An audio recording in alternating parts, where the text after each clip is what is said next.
Good morning. Today we will discuss physical conditions and Bowen reaction series. You all know that N.L. Bowen worked out and he studied crystallization of magma in the laboratory, and in that he came to conclusion that minerals do not form all minerals do not form at the same time. Different minerals form at different temperatures, means when magma cools there is a sequence of formation of different minerals, and that formation, or you can say the crystallization of minerals, that sequence of crystallization of minerals, that depends upon their melting points. So N.L. Bowen, this is the, can say, we already discussed in earlier videos and that your PDF files, that the amongst the mafic mineral, it is the olivine that forms at the highest temperature. Then is your pyroxene with lowering temperature, further lowering amphiboles.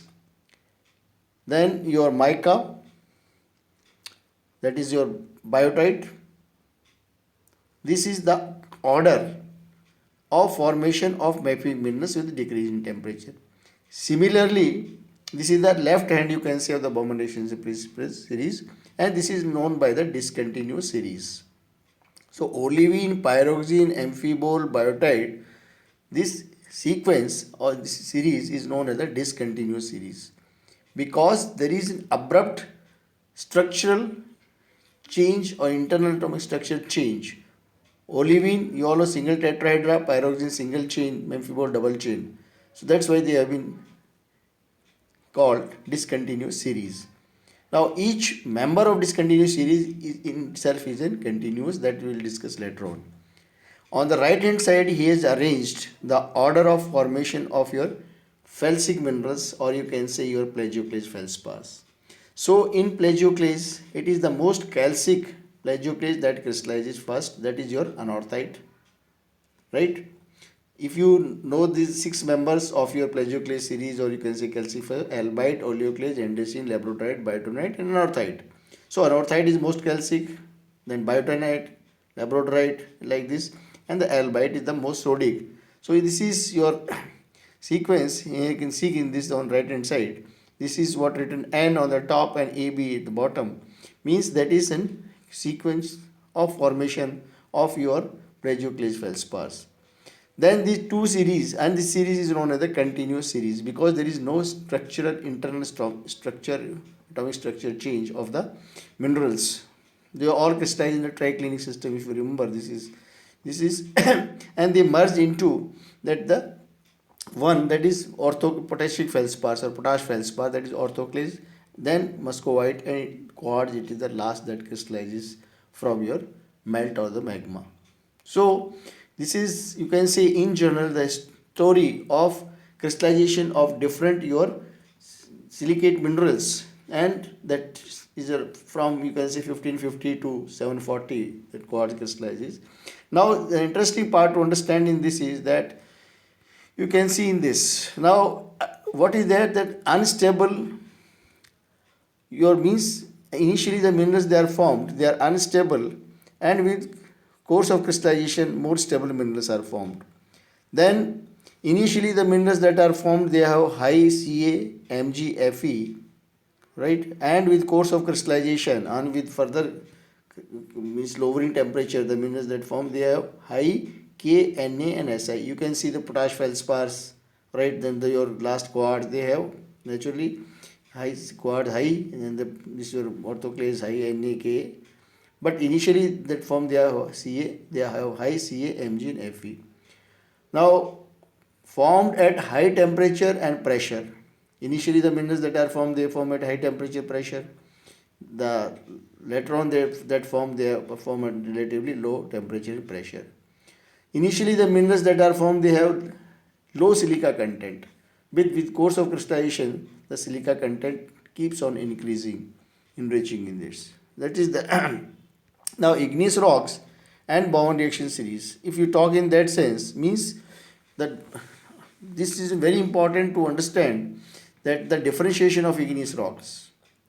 If you remember in my last video, I told you that in initial, when there was no, before you can say NL Bowman, people used to think that there could be different type of magmas, and that initial first beginning it was your that many magma theory, that people considered that there had been as many types of magma as the igneous rocks, but later on that were discarded with and came to two magma theory and considered that initially there are two magmas, and the different rocks are found by the various admixture of these two type of magmas. But after 1928 of the work of this N.L. Bowman, it is considered that magma that is formed in Earth's interior in the depth range 60 to 250 kilometer, they are basaltic, and from this basaltic magma the different igneous rocks are formed, and that process is known as the differentiation. And among this differentiation, because differentiation is carried out by five factors: the fraction crystallization,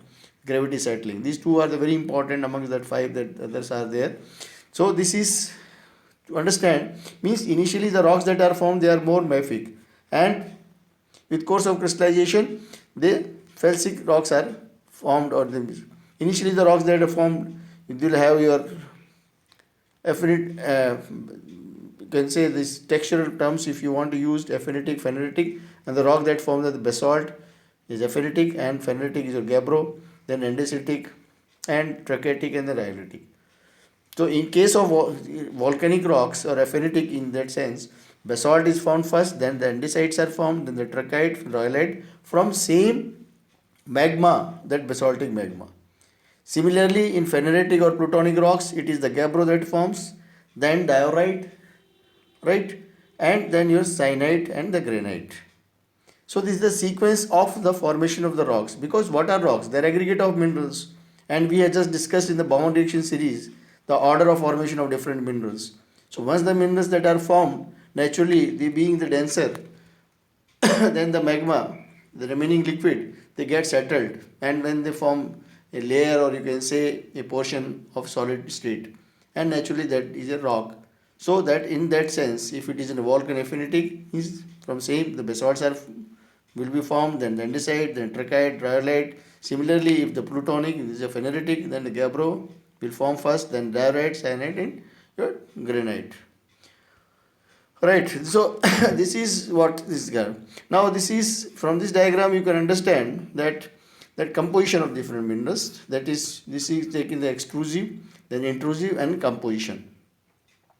Now, if you take the color, that is the ultramafic rocks, right? Ultramafic rocks, if you take, then the mafic rocks, intermediate rocks, and your felsic rocks, right? On that basis, then the composition, the term ultra basic use basic means with the silica content. If your rock is having less than 45% silica, it is your ultra basic. When you say ultra mafic, means rocks are having more than 90% mafic minerals. Then the intrusive means they are formed deep seated, they plutonic rocks naturally, and then the extrusive rocks means they are formed near the surface or on the surface. So for example, this is taken the peridotite, is an intrusive ultramafic rock, and it is also ultra basic, and the volcanic equivalent is a cometite. So remember it, please. This is a very, I can say, the important that is generally asked. Name an volcanic ultramafic rock. So that is the cometite, right? And the intrusive, this is extrusive in the sense of the volcanic. The plutonic equivalent of this is the peridotite. Now coming to the similarly the mafic, or that is the basic, that is the gabbro and basalt. So if someone says give an example of a basic or mafic rock, your answer should be, if it plutonic mean, that is gabbro, and volcanic is basalt.